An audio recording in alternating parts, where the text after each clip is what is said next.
Akibat banjir besar menimpa kawasan Desa Pagardewa, Kecamatan Benakat, Muara Enim, salah satu rumah warga ambruk. Rumah panggung berbahan baku kayu tumbang setelah dihantam banjir yang datang sekitar pukul 1 waktu Indonesia Barat pada Minggu dini hari. Hujan deras yang mengguyur Kabupaten Muara Enim dan air kiriman dari daerah Ulu membuat Desa Pagardewa, Kecamatan Benakat kebanjiran. Luapan air Sungai Lematang dan Sungai Benakat membuat salah satu rumah warga roboh akibat dihantam banjir. Yuli Martati mulai merasa rumahnya akan roboh sekitar pukul 4 subuh. Saat itu terdengar suara dari tiang rumah.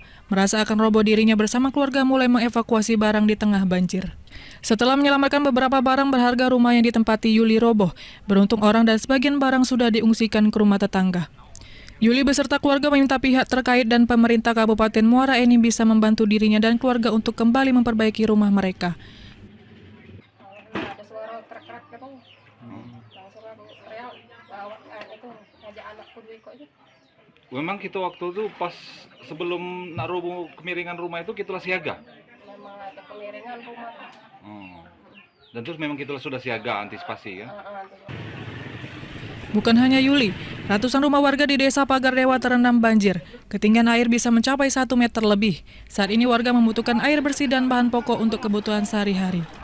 Dari Muara Enim, Edwin Sasatria, iNews melaporkan.